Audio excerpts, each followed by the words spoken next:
Good morning, all of you. Before lecture, we discuss the we start the rotational dynamics and discuss the all basic terms in rotational dynamics. तर यामध्ये काही काही question काही विद्यार्थ्यांना question आले होते. What is UCM, what is non UCM.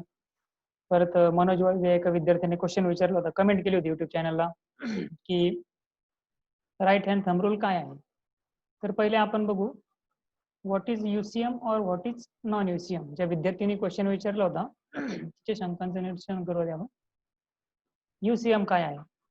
तर UCM तुम्हाला मागच्या व्हिडिओमध्ये सांगितलं होतं मी, यूसीएम कशाला म्हणायचं, नॉन यूसीएम कशाला म्हणायचं. तर यूसीएम काय आहे, युनिफॉर्म सर्क्युलर मोशन, आणि नॉन यूसीएम काय आहे, नॉन युनिफॉर्म सर्क्युलर मोशन. आणि दोघांमध्ये डिफरन्स काय होता. युनिफॉर्म म्हणजे काय, त्याच्या नावातच दिलं आहे त्यांनी की ज्याची मोशन आहेत युनिफॉर्म असेल, during the circular motion if the speed of particle remains constant. जेव्हा पार्टिकल सर्क्युलर मोशन परफॉर्म करणार आहे, जेव्हा पार्टिकल सर्क्युलर मोशन परफॉर्म करणार आहे त्यावेळेस त्याचा जो स्पीड आहे तो कसा असणार आहे, कॉन्स्टंट. तेव्हा ती मोशन आपल्याला जी भेटणार आहे त्या मोशनला आपण काय म्हणणार आहे, युनिफॉर्म सर्क्युलर मोशन. आणि नॉन युनिफॉर्म सर्क्युलर मोशन कशाला म्हणणार आहे आपण, की जेव्हा पार्टिकल त्याची मोशन कंटिन्युअसली चेंजेस करत असेल. फॉर एक्झाम्पल, जेव्हा आपण पंखा 5च्या स्पीडवरनं परत 3 वरती आणणार, 3च्या स्पीडवरून परत 5 वरती नेणार, असं कंटिन्युअसली ऑन ऑफ त्याची मोशन जेव्हा तिथं स्पीड आपण कंटिन्युअसली इन्क्रीज और डिक्रीज करत असणार आहे, तेव्हा जी मोशन आपल्याला भेटणार आहे तिला आपण म्हणणार नॉन युनिफॉर्म सर्क्युलर मोशन. हा डिफरन्स आहे. युनिफॉर्म मध्ये काय असतं, स्पीड जो आहे तो कॉन्स्टंट असतो, आणि नॉन युनिफॉर्म मध्ये स्पीड हा कंटिन्युअसली चेंज होत असतो, डिक्रीज और इन्क्रीज. त्यानंतर आपण बघू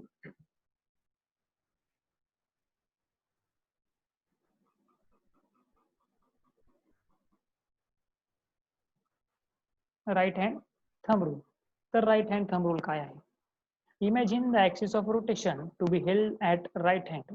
इमॅजिन करायचंय आपण, काय इमॅजिन करायचंय, द ऍक्सिस ऑफ रोटेशन आहे तो कुठे असणार आहे, held in a right hand. जो आपला राईट हँड आहे त्याच्यामध्ये जो ऍक्सिस ऑफ रोटेशन आहे तो कुठे असणार आहे, राईट हँड मध्ये. आणि with the finger curve around it and thumb is outstretched. जे फिंगर आहे, जे आपले उरलेले फिंगर आहेत ते काय होणार आहे, कर्व होणार आहे. आणि जो थंब आहे तो कसा असणार आहे, आउटस्ट्रेच्ड, म्हणून तो कसा असणार आहे, बाहेरच्या साईडला असणार आहे. If the curve finger gives the direction of motion of particle. आता यामध्ये काय सांगता येते, की जेव्हा इथे फॉर एक्झाम्पल जेव्हा यामध्ये हा जो पार्टिकल ए आहे, हा पार्टिकल ए काय करणार आहे, यामध्ये सर्क्युलर मोशन परफॉर्म करणार आहे, बरोबर आहे. अँटी क्लॉकवाईज सेन्स मध्ये हा इथे सर्क्युलर मोशन परफॉर्म करत आहे. पण जे कर्ल फिंगर आहे यामध्ये राईट हँड मध्ये ते काय करत आहे, जे curl finger give the direction of motion of particle, म्हणजे जो पार्टिकल ए आहे त्याला जी मोशन असणार आहे तीच मोशन कोण दाखवणार आहे, हे 4 कर्ल फिंगर आपल्याला तीच मोशन दाखवणार आहे. आणि जो आउटस्ट्रेच्ड थंब आहे, म्हणजेच हा जो outstretched thumb give the direction of angular displacement vector. आता अँग्युलर डिस्प्लेसमेंट वेक्टर कोणता आहे, जो डी थिटा आहे, तो डी थिटा म्हणजे जो ऍक्सिस आहे त्या ऍक्सिस, म्हणजे जो ऍक्सिस आहे त्याची काय करणार आहे, आपल्याला ते डायरेक्शन दाखवणार आहे. अँग्युलर डिस्प्लेसमेंट जो आहे, म्हणजे जे ज्या पार्टिकलचं डिस्प्लेसमेंट होत आहे आणि आपल्याला जो अँगल फॉर्म करतो आहे, अँगल भेटतो आहे, जे अँग्युलर डिस्प्लेसमेंट आहे त्याची डायरेक्शन कोण दाखवणार आहे आपल्याला, जो आउटस्ट्रेच्ड थंब आहे. म्हणजेच हा आउटस्ट्रेच्ड थंब जो डी थिटा आहे, अँग्युलर डिस्प्लेसमेंट वेक्टर, याची डायरेक्शन आपल्याला कोण दाखवणार आहे, थंब दाखवणार आहे. तिथे खाली थंबची डायग्राम ही दाखवलेली आहे त्यांनी राईट हँडची. ओके, नेक्स्ट बघू आपण.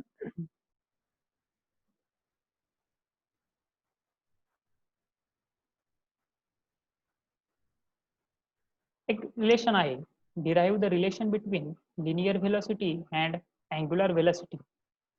आता हे जे रिलेशन आहे ते तुम्हाला दरवर्षी पेपरमध्ये विचारलेलं असतं की what derive the relation between linear and angular velocity. खूप सोपं डिरेव्हेशन आहे. तर त्यामध्ये त्यांनी फर्स्ट पॉईंट दिलेला आहे. पहिले आपण डायग्रामचा सेन्स बघू. ही जी डायग्राम आहे ही डायग्राम कशी आहे, हिची जी मोशन आहे ती कशी आहे, अँटी क्लॉकवाईज सेन्स मध्ये मोशन परफॉर्म करतो आहे पार्टिकल. आणि पार्टिकल हा जो ब्लॅक डॉट आहे इथे आपण पार्टिकल ए घेतलेला आहे, आणि इथे जो आहे हा पार्टिकल बी आहे आणि पार्टिकल ए हा पार्टिकल बी पर्यंत पोहोचतो आहे आणि इथे काहीतरी अँगल फॉर्म करतो आहे, दॅट इज डी थिटा. आणि जो डेल एक्स आहे हा इथे आर्क म्हणून घेतलेला आहे. आर्क म्हणजे कसा, इथे पार्टिकल ए आहे, जेव्हा तो पार्टिकल बी पर्यंत पोहोचेल आणि हा पार्टिकल ए आहे आणि हा पार्टिकल बी आहे, जसं डायग्राम मध्ये बघतो आहे आपण, जेव्हा हा पार्टिकल ए पार्टिकल बी पर्यंत पोहोचणार आहे, पार्टिकल बी पर्यंत जेव्हा पोहोचेल आणि त्याला जेवढा डिस्टन्स असेल दोघांमध्ये, पार्टिकल ए आणि पार्टिकल बी मध्ये, तर त्या डिस्टन्सला काय म्हणतो आपण, आर्क म्हणतो आपण त्याला. काय म्हणतो, आर्क. आणि इथे कशाने इंडिकेट केलेला आहे, डेल एक्स ने इंडिकेट केलेला आहे. आणि जे सेंटर आहे, आता पार्टिकलचा जो सेंटर, आता जो सर्कल आहे इथे आपण सर्कल आहे, या सर्कलला जो सेंटर आहे ओ, या ओ पासून तर या ब्लॅक पॉइंट पर्यंत, या ओ पासून जो सर्कम्फरन्स ऑफ सर्कल,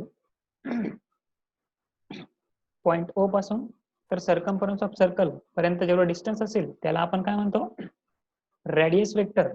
काय म्हणणार आहे त्याला आपण, दिस इज द रेडियस वेक्टर.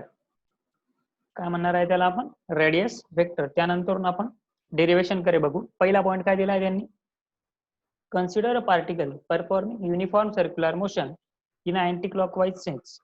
एक पार्टिकल कन्सिडर केला आहे. आता या फिगर मध्येच आपल्याला दिसतंय, जो फिगर पॉइंट बी आहे आणि जो ब्लॅक डॉट आहे तिथे पॉइंट ए आहे.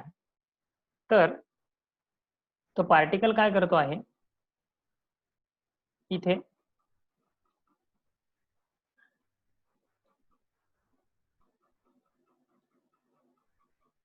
इथे ए आहे, बरोबर आहे. तर consider a particle performing uniform circular motion in a anti-clockwise sense. म्हणजे घड्याळाच्या उलट्या दिशेने हा पार्टिकल मोशन करणार आहे, बरोबर. Let O be the center and R be the radius of circular path. आता जो सेंटर आहे तो कोणता आहे, O, आणि रेडियस ऑफ सर्क्युलर पाथ कोणती म्हणता येईल आपल्याला, पॉइंट O पासून जो पॉइंट O आहे, हा जो पॉइंट O आहे, या पॉइंट O पासून तर पॉइंट A पर्यंत जेवढा आपल्याला डिस्टन्स भेटणार आहे त्याला आपण काय म्हणणार आहे, रेडियस. ओके. त्यानंतर थर्ड पॉइंट आहे, suppose the particle moves from point A and goes to point B. आता जो पार्टिकल पॉइंट ए ला असणार आहे तो पार्टिकल काय करणार आहे, तो पार्टिकल बी कडे पोहोचणार आहे आणि बी कडे पोहोचल्यानंतरून एका पर्टिक्युलर टाइम मध्ये बी कडे पोहोचणार आहे. आणि कुठे मूव्ह होणार आहे हा particle, continuously on the circumference of circle. आणि हा पार्टिकल जेव्हा ए पासून बी पर्यंत मूव्ह होणार आहे तेव्हा त्यामध्ये काय होणार आहे, तेव्हा तिथे आपल्याला एक अँगल भेटणार आहे. कारण की जेव्हा पार्टिकल हा कंटिन्युअसली मोशन होत असेल तेव्हा आपल्याला कंटिन्युअसली त्याचा अँगल चेंज होताना दिसणार आहे. आणि जेव्हा पूर्ण पार्टिकल एक सर्कल कंप्लीट करेल तिथे आपल्याला 360 डिग्रीचा अँगल भेटतो, बरोबर आहे. त्यानंतरून इथे आपल्याला अँगल भेटला आहे आणि त्यानंतरून जेव्हा पार्टिकल ए पासून बी पर्यंत जाईल तेव्हा आपल्याला आर्क सुद्धा भेटणार आहे.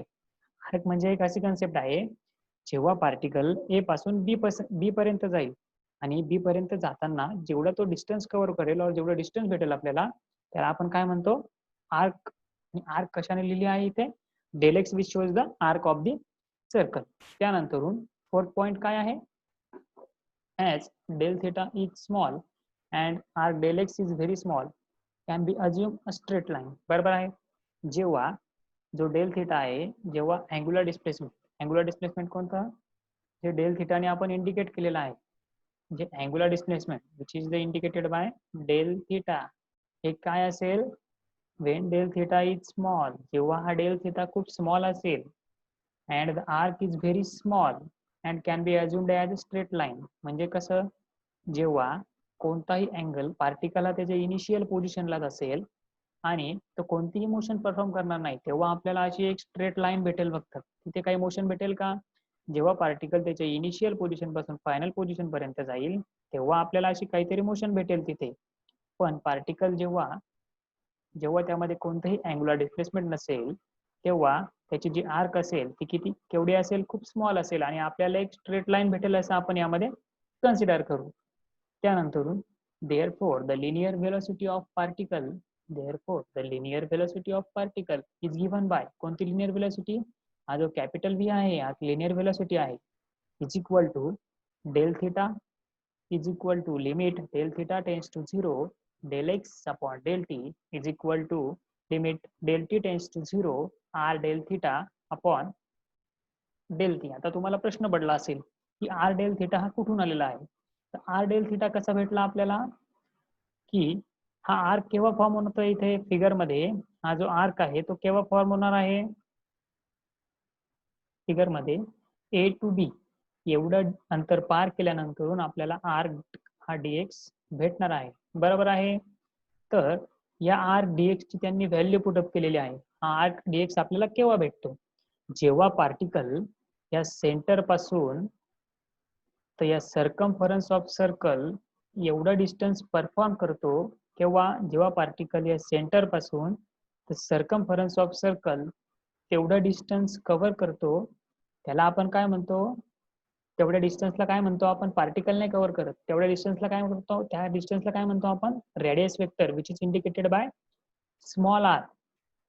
आणि तेवढं डिस्टन्स जेव्हा तो पार्टिकल सर्कलवरती मूव्ह होतो, तेवढं डिस्टन्स पार्टिकल सर्कलवरती मूव्ह होतो, म्हणजे पॉइंट ओ पासून तर आर्क पर्यंत, म्हणजेच हा पॉइंट ओ आहे आणि पॉइंट ओ पर्यंत जे डिस्टन्स आहे ते जर 5 सेंटीमीटर असेल, या पॉइंट ओ पासून आणि पॉइंट या ब्लॅक पॉइंट पर्यंत डिस्टन्स जर 5 सेंटीमीटर असेल, तर हा पार्टिकल ए टू बी जेव्हा तेवढं किती किती अंतर पार करेल तो, इथं यांनी 5 सेंटीमीटर अंतर पार केलं, तर काय हा रेडियस तर जेवढं अंतर होतं तेवढंच त्याने अंतर पार केलेलं आहे. आणि तेवढं अंतर पार करून आपल्याला काय भेटलेलं आहे, एक अँगल भेटला जो की डेल थिटाने इंडिकेट केला आहे, अँग्युलर डिस्प्लेसमेंट. आणि कशामुळे फॉर्म झालं, रेडियस वेक्टरमुळे which is denoted by small r. म्हणून आपण जे डेल एक्स आहे म्हणजे जी आर्क आहे त्याची व्हॅल्यू आपण लिहू शकतो की कशामुळे फॉर्म झाली आहे, आर जो आपला रेडियस वेक्टर आहे आणि डेल थिटा हा त्यामुळे फॉर्म झालेला आहे. ओके, म्हणून आपण R del theta upon D T असं त्याला लिहू शकतो. लिहिलंच आहे त्यांनी, del X is equal to R del theta per unit del T. Okay, त्यानंतर आपल्याला इक्वेशन भेटेल व्ही इज इक्वल टू, हे इक्वेशन भेटतंय आपल्याला, V is equal to R del theta upon del T. But मागच्या लेक्चरमध्ये आपण बघितलं होतं की अँग्युलर व्हेलॉसिटी काय आहे, del theta upon del T which is denoted by omega. बरोबर आहे. त्याची जर व्हॅल्यू आपण यामध्ये पुटअप केली, तर आपल्याला काय भेटणार आहे, यामध्ये जर व्हॅल्यू पुटअप केली तर v is equal to r omega. काय भेटणार आहे आपल्याला, V is equal to r omega. This is the relation between linear velocity and angular velocity. कशामधलं रिलेशन असेल हे, जी लिनियर व्हेलॉसिटी आहे, जी कॅपिटल व्ही आहे त्याचं आणि जे अँग्युलर व्हेलॉसिटी आहे त्याचं. म्हणून ही जी रिलेशन आहे ते कशा कशामधलं आहे, this is the relation between angular velocity and linear velocity. हे डेरिव्हेशन तुम्हाला पेपरला खूप वेळ विचारलं असतं. त्यानंतर आपल्याला बघायचं आहे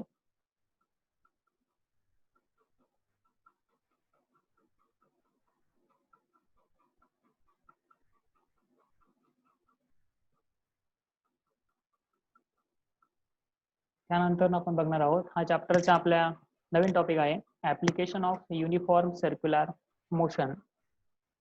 आता युनिफॉर्म सर्क्युलर मोशनचे ऍप्लिकेशन कोणते सांगता येईल आपल्याला, तर त्यामध्ये त्यांनी तुम्हाला फर्स्ट ऍप्लिकेशन दिलेलं आहे की vehicle along horizontal circular track. आता एखादी जर गाडी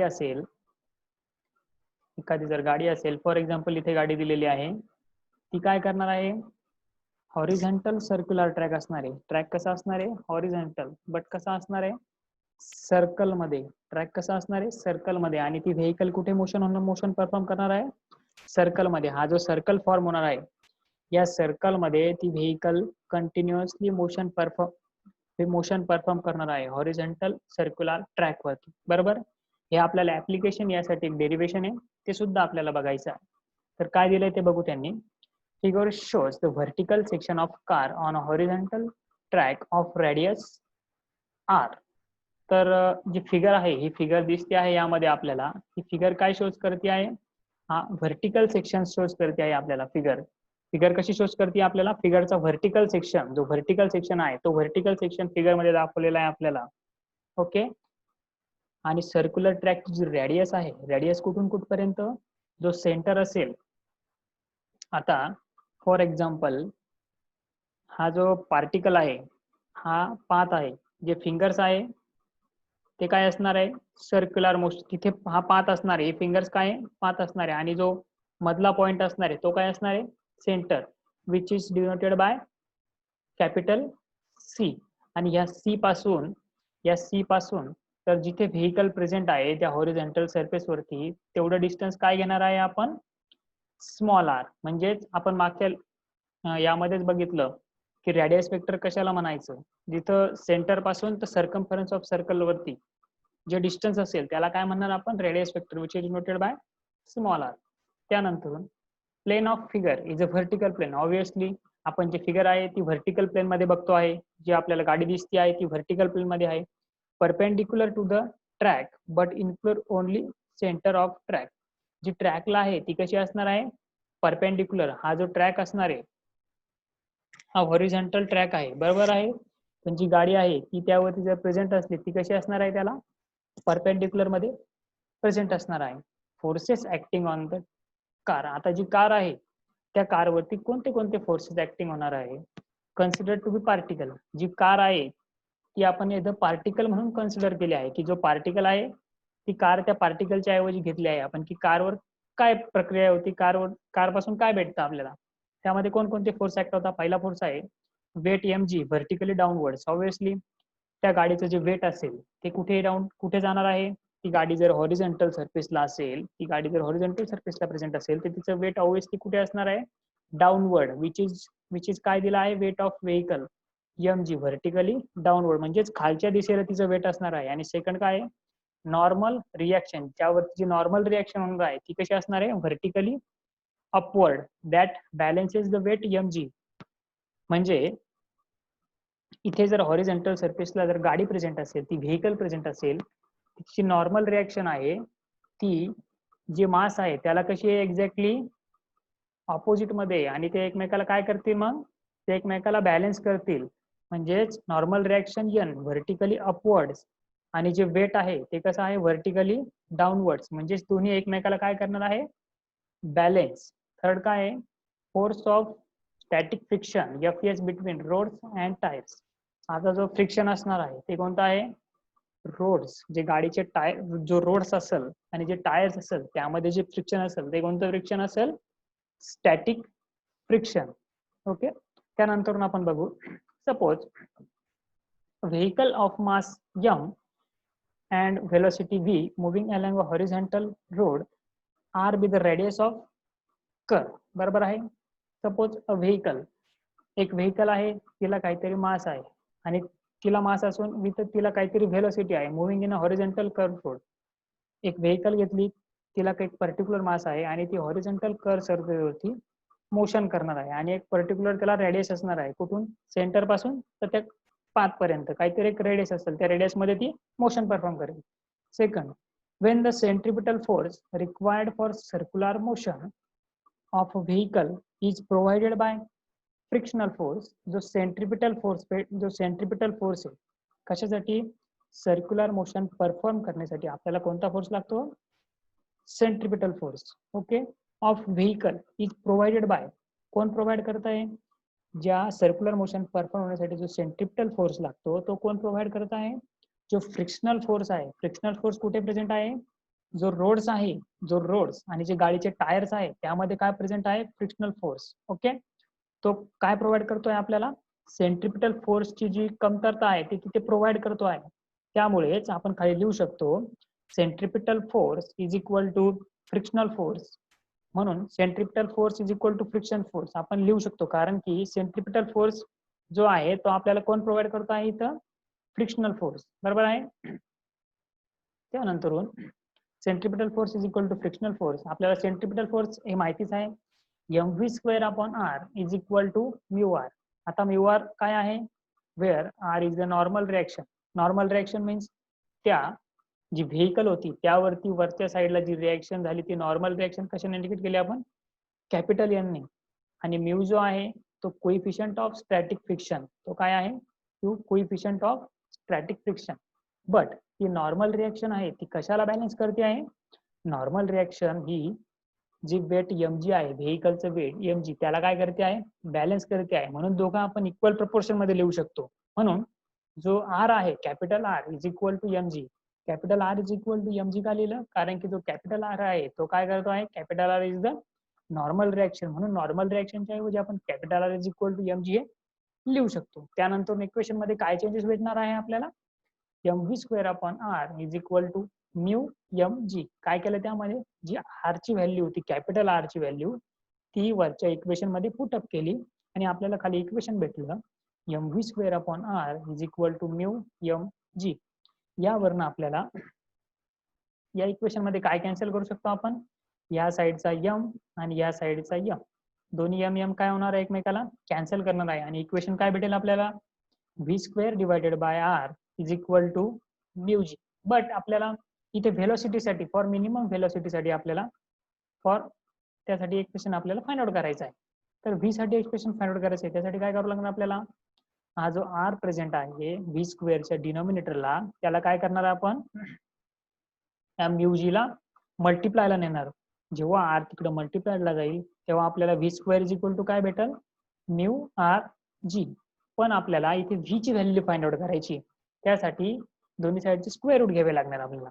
दोन्ही साईडचे स्क्वेअर रूट घेतल्यानंतर काय भेटणार आहे आपल्याला, V is equal to under root of mu R G. This is the expression for safety speed of vehicle moving along a plane curve road. हे डेरिव्हेशन तुम्हाला विचारू शकता. कसं विचारतील, obtain an expression for vehicle along a horizontal circular track. त्यामध्ये तुम्ही हे derivation लिहू शकता. कुठून चालू करू शकता, एक डायग्राम काढायची, जी डायग्राम दिली आहे साईडला ती डायग्राम काढायची. त्या डायग्राम वरून काय करू शकता तुम्ही, संपूर्ण तुम्हाला सांगितल्या डायग्राम वरून समजून, त्या डायग्राम वरून तुम्ही संपूर्ण लिहू शकता. ओके, त्यानंतर बघू आपण ही जी सेकंड ऍप्लिकेशन. सेकंड ऍप्लिकेशन काय आहे यामध्ये, वेल ऑफ डेथ, मौत का कुआ. आता हे जे एक्झाम्पल हे सगळ्यांनीच बघितलेले असेल. जेव्हा आपण यात्रेमध्ये जातो तिथे प्रत्येक ठिकाणी मौत का कुआ हा खेळ तर प्रत्येक ठिकाणी प्रेझेंट असतो. तर मौत का कुआ काय, त्याचं एक्झाम्पल यांनी घेतलेलं आहे सर्क्युलर मोशन मध्ये. This is a vertical cylindrical wall of radius r inside which vehicle is driven in a horizontal circle. या डायग्राम वरून बघू शकतो आपण, ही वेल आहे, ज्या डार्क ब्लॅक लाईन आहे, जी डार्क ब्लॅक लाईन आहे ती काय करते आहे, आपल्याला वेल इंडिकेट करते आहे. जी विहीर आहे, फॉर एक्झाम्पल मौत का कुआ, त्या विहीरचं जे सिम्बॉल आहे ते पूर्ण आपल्याला कोण दाखवत आहे, जे डार्क स्पॉट आहे ते काय करणार आहे आपल्याला, जे डार्क पूर्ण सर्कल आहे, पूर्ण जेवढे डार्क आहे ते आपल्याला एक कुआ आहे. आणि ती जो पार्टिकल आहे और तो जो माणूस असेल तो यामध्ये जो continuously circular motion, horizontal circular motion perform करत असेल ते डॉट डॉट डॉट डॉटने आपण यामध्ये दाखवलेलं आहे.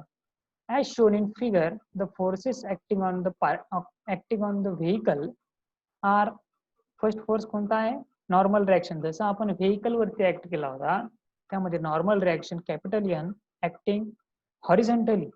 कुठे ऍक्ट होतोय, ऍक्टिंग हॉरिझॉन्टली. हॉरिझॉन्टल पोझिशनला जी नॉर्मल रिएक्शन आहे ती ऍक्ट होती आहे अँड टुवर्ड्स द सेंटर. कुठे ऍक्ट होतीये, towards the centre. Normal reaction कुठे ऍक्ट होणार आहे, towards the centre, means which is the centripetal force. कोणता फोर्स असणार आहे, सेंट्रिपिटल फोर्स. आणि सेकंड काय आहे, weight mg acting vertically downwards. जे वेट आहे ते कुठे ऍक्ट होणार आहे, व्हर्टिकली डाऊनवर्ड पोझिशनला. त्याचं जे वेट असेल ते कुठे, डाऊनवर्ड पोझिशनला ऍक्ट होणार आहे. आणि third number, force of static friction. जे बॅलन्सिंग आहे, जे आपण वेट आहे, कशाचं वेट, वेट ते कुठे ऍक्ट होणार आहे, वेट व्हर्टिकली डाऊनवर्ड्स. आणि जे स्टॅटिक फ्रिक्शन आहे ते कुठे होणार आहे, व्हर्टिकली अपवर्ड. म्हणजे दोघे एकमेकाला काय करणार आहे, बॅलन्स करणार आहे, vertically upward between the vertical wall and tyres. कुठे कुठे होणार आहे स्टॅटिक फ्रिक्शन, कुठे प्रेझेंट असणार आहे? जेव्हा vehicle continuously circular motion perform करेल कुठे, त्या वेल मध्ये, आणि त्या गाडीची जे टायर असेल आणि त्या वेलची जी वॉल असेल त्यामध्ये जे फ्रिक्शन प्रेझेंट असेल ते कोणतं फ्रिक्शन असेल? Static friction. तिथे काहीतरी फ्रिक्शन असणार आहे, ते कोणतं फ्रिक्शन असेल? Static friction. It is the static friction. Static friction काय आहे? It is the static friction because it has to prevent the downward slipping. Static friction काय आहे तिथे? की तो जो माणूस आहे तो काय करतोय, कंटिन्युअसली सर्क्युलर मोशन परफॉर्म करतो आहे त्या कुव्यामध्ये, पण त्याची जी स्लिपिंग आहे तो खाली पडू नये, तिथून त्या गाडीवरून खाली पडू नये, त्यासाठी आपण काय वापरतो तिथे? तिथे स्टॅटिक फ्रिक्शन ही कन्सेप्ट, म्हणजे तिथे जे फ्रिक्शन लागतं ते कोणतं आहे? Static friction. ते काय आहे की का तो माणूस त्या गाडीवरनं खाली पडू नये, म्हणजे तिथे काहीतरी अपघात होऊ नये, त्यासाठी तिथे जे फ्रिक्शन असेल ते कोणते असेल? Static friction. स्लिपिंग होऊ नये तिथे. Its magnitude is equal to mg as this is only upward force. The normal reaction n is the resultant centripetal force or the only force that can be balanced the centrifugal force, thus in the magnitude. आता जो centripetal force आहे काय म्हणता येते? Normal reaction n is thus the resultant centripetal force. जो resultant centripetal force असणार आहे, पण कसा? thus in the magnitude. Centripetal force कसा लिहितो आपण? निगेटिव्ह साइन मध्ये लिहितो, पण जर मॅग्निट्यूड मध्ये आपण लिहिला त्याला, तर मॅग्निट्यूड मध्ये लिहिल्यानंतर काय लिहू शकतो आपण? Capital N is equal to centripetal force कोण इंडिकेट करते? जे नॉर्मल रिएक्शन आहे, नॉर्मल रिएक्शन कशी जाते? Along the radius and towards the centre. Along the radius ची नॉर्मल रिएक्शन आहे ती कुठे आहे? रेडियस वरती, आणि कुठे? Along the radius and towards the centre. Okay, म्हणून इथे नेसेसरी ऑफ सेंट्रिपिटल फोर्स हा इथे लागतोय आपल्याला. म्हणून capital N is equal to m r omega square. पण according v is equal to r omega या इक्वेशन मध्ये N is equal to m r omega square मध्ये आपण v is equal to r omega जेव्हा ही concept वापरणार आहे तेव्हा काय भेटणार आपल्याला? M V square upon R.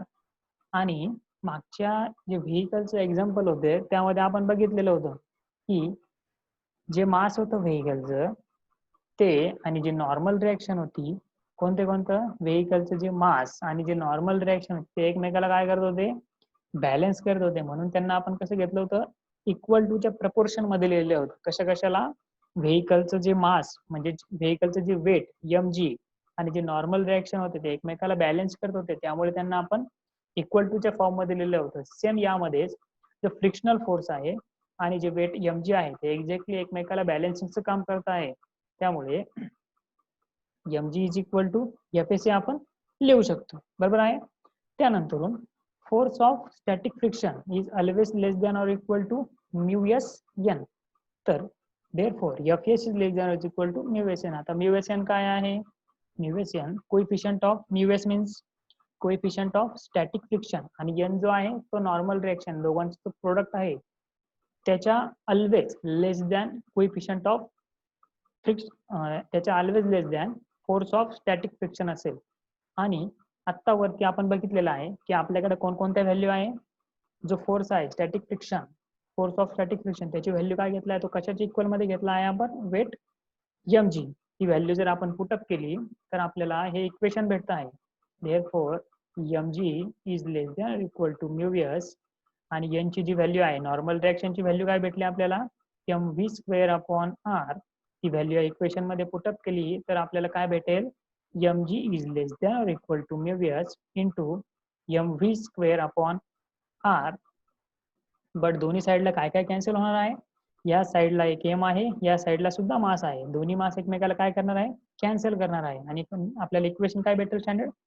Small G is less than equal to mu S into V square divided by small R. But आपल्याला मिनिमम व्हेलॉसिटी फाइंड आउट करायची आहे. मिनिमम व्हेलॉसिटी फाइंड आउट करण्यासाठी काय करणार आपण? V square is greater than or equal to r g upon mu s. यावरून आपल्याला काय भेटणार? therefore v minimum is equal to under root of R g upon mu s. Okay, समजलंय काय केलंय आपण? त्यानंतरून एक न्यूमरिकल आहे चॅप्टर मध्ये. ओके. अ मोटारसायकलिस्ट, जो फॉर्म्युला आता आपण बघितलेला आहे त्या फॉर्म्युल्यावरूनच एक एक्सप्रेशन आहे. अ मोटारसायकलिस्ट is to be undertake horizontal circle inside the cylindrical wall. एक मोटरसायकलिस्ट आहे तो काय करणार आहे, सिलेंड्रिकल वॉल वरती हॉरिझॉन्टल सर्कल्स वरती काय करणार आहे, म्हणजेच मोदका कुवाचं एक्झाम्पल बघितलं तसंच wall of radius of a well of a inner radius is 4 metre. जी त्याची रेडियस असेल ती किती असणार आहे, 4 metre. Coefficient of static friction, coefficient of static friction किती आहे, between the tyres and the wall. जी वॉल असणार आहे, जे गाडीचे टायर आणि ती वॉल, त्यामध्ये जे फ्रिक्शन असणार आहे ते किती असणार आहे, 0.4. Calculate the minimum speed of frequency necessary to perform the stunt. आपल्याला फ्रिक्वेन्सी काढायची आहे कशाची, जो मिनिमम स्पीड आहे, calculate the minimum speed and the frequency necessary to perform the stunt. जो स्टंट आहे तो परफॉर्म करण्यासाठी किती स्पीड लागणार आहे, काय फ्रिक्वेन्सी लागणार आहे ती आपल्याला फाइंड आउट करायची. तर यामध्ये काय दिलं आहे आपल्याला, small G is equal to 10 metre per second square. खूप सोपा प्रॉब्लेम आहे. यामध्ये तुम्ही जर फक्त व्हॅल्यू पुटअप केला तर आपल्याला डायरेक्ट आन्सर भेटेल त्याचं, बरोबर आहे. तर जो फॉर्म्युला आहे मग आता बघितला आपण, V minimum is equal to under root of R G divided by mu S. Mu S means coefficient of static friction. तर आपल्याला आर दिलेला आहे, आर किती दिलेला आहे आपल्याला, 4 मीटर, आणि जी दिलेला आहे आपल्याला 10. तर व्हॅल्यू पुटअप करून जर घेतल्या तर आपल्याला direct 10 metre per second square directly आपल्याला भेटणार आहे. त्यानंतरून आपल्याला जो फ्रिक्वेन्सी आहे ती फ्रिक्वेन्सी फाइंड आउट करण्यासाठी आपल्याकडे फॉर्म्युला आहे व्ही मिनिमम अपॉन 2 पाय आर. ते जर व्हॅल्यू पुटअप केली आपण, ती व्हॅल्यू पुटअप केल्यानंतर काय भेटणार आहे आपल्याला, व्ही मिनिमम ची व्हॅल्यू किती आली आपली, व्ही मिनिमम ची व्हॅल्यू आली आपली 10. त्यानंतरून 2 इंटू पाय इंटू जो आर आहे तो किती दिलेला आहे आपल्याला, 4. जेव्हा तुम्ही संपूर्ण मल्टिप्लिकेशन करणार आहे त्यानंतरून तुम्हाला भेटणार आहे 0.398 अशी या सॉल्व्ह केल्यानंतर आपल्याला व्हॅल्यू भेटणार आहे.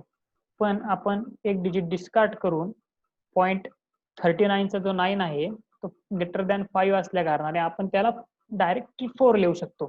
म्हणून 0.4 रिव्हॉल्युशन पर सेकंड. खूप सोपा प्रॉब्लेम होता.